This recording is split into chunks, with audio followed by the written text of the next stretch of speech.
सुबह की हल्की धूप में खेत सुनहरे दिखाई दे रहे थे। बिशन अभी सोच ही रहा था कि गोली किसने और क्यों चलाई होगी कि तभी एक और गोली चलने की आवाज आई।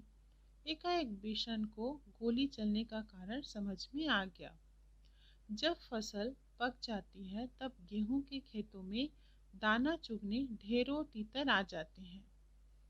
बच्चों, सुबह की जब हल्की धूप थी तो वहां पर जब खेतों में बालियां पक जाती है तो कैसे दिखाई देती है? सुनहरे रंग की दिखाई देती है। तो इसी प्रकार से वहां भी खेत सुनहरे दिखाई दे रहे थे।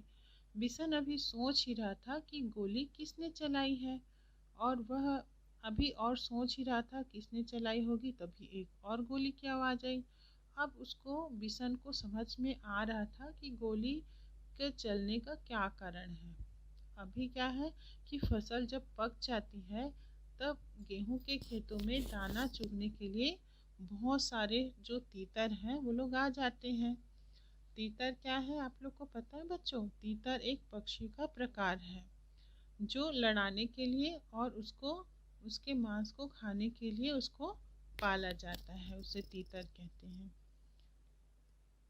शिकारी इस बात को जानते हैं, इसलिए वे सुबह सुबह ही तीतर मारने चले आते हैं। पिछले साल भी शिकारियों ने इसी तरह बहुत से तीतर मारे थे। कुछ तीतर तो वे उठा ले गए, बाकी को वहीं छोड़ गए। खेतों को काटते समय किसानों को बहुत से मरे और जख्मी तीतर मिले। बच्चों, शिकारी जो वहां पर आते थे वे तीतर का शिकार करने के लिए हर साल आते थे। कब आते थे?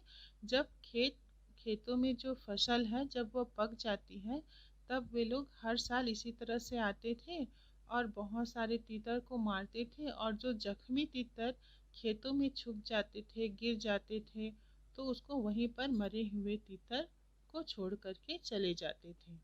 और जो जख्मी अर्थात क्या होता है? घायल घायल तीतरों को छोड़कर चले जाते थे। बिशन ने सोचा, कितना दुख पहुंचाने वाला काम करते हैं ये शिकारी। वह समझ गया कि शिकारी ही तीतरों पर गोलियां चला रहे हैं। इसलिए वह पेड़ों के बीच से निकलकर खेतों के किनारे किनारे चलने लगा। वह चलते चलते सोच रहा था कि इन शिकारियों को सबक सबक सिखाया जाना चाहिए। अब बिशन जो है वो बहुत अच्छा लड़का रहता है, उसकी सोच है वो बहुत अच्छी रहती है। वो सोचता है कि कितना दुख पहुंचाने वाला काम करते हैं ये शिकारी। सचमुच में शिकारियों को, जो पक्षियों को, मासूम पक्षियों को मारते हैं, तो वह क्या करते हैं? दुख पहुंचाने वाला काम करते हैं। अब बिशन समझ गया था कि शिकारी जो हैं वही तीतरों पर गोलियां चला रहे हैं। और वह क्या करता है कि पेड़ों के बीच से वह निकल जाता है और खेत के किनारे किनारे चलने लगता है। और साथ ही साथ वह सोच रहा था कि इन शिकारियों को सबक सिखाया जाना चाहिए, उनको समझाना चाहिए कि ये गलत काम कर रहे हैं। लेकिन उन्हें कैसे सबक सिखाया जाए यह उसकी समझ में नहीं आ रहा था। तभी उसके पाँव के पास सरसराहट सी हुई। उसने देखा एक घायल तीतर गेहूं के बालियों के बीच फंसा छटपटा रहा है। बिशन वहीं घुटनों के बल बैठ गया।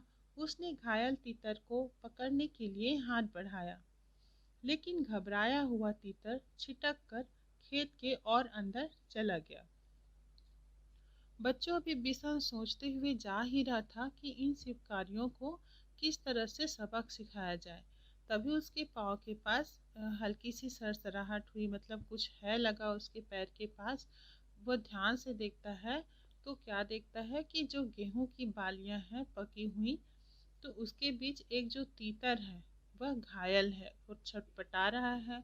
अब बिशन वहीं पर घुटनों के बल बैठ जाता है और घायल तीतर को पकड़ने के लिए हाथ बढ़ाता है, उसको पकड़ूंगा और गोद में उठा लूंगा करके।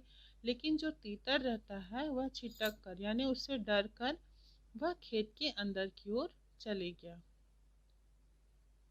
बिशन जानता था कि शिकारी इस तीतर को ढूंढ नहीं पाएंगे और घायल तीतर यही तड़प तड़प कर मर जाएगा। उसने स्वेटर उतारा और मौका देखकर तीतर पर डाल दिया। तीतर स्वेटर में फंस गया तो बिशन ने उसे पकड़ लिया। बिशन ने उसे अपने सीने से चिपका लिया और खेत में से निकलकर पहाड़ी की ओर भागने लगा। बच्चों, बिशन जानता था कि जैसे ये खेत के अंदर में जो फंसा हुआ है तीतर, तो वो जो शिकारी हैं वो इसको ढूंढ नहीं पाएंगे और वह जो घायल तीतर है वह तड़प तड़प कर मर जाएगा।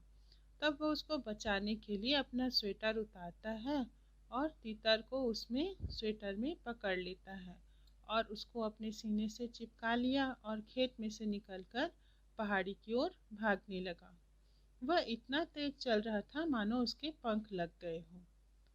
पंख लगना अर्थात वह बहुत तेज से दौड़ना, बहुत तेजी से दौड़ना। तो बच्चों, आपको कहानी कैसी लगी? इससे आगे के भाग हम अगले वीडियो में जानेंगे। तब तक आप वीडियो को ध्यान से देखें और समझें। धन्यवाद बच्चों।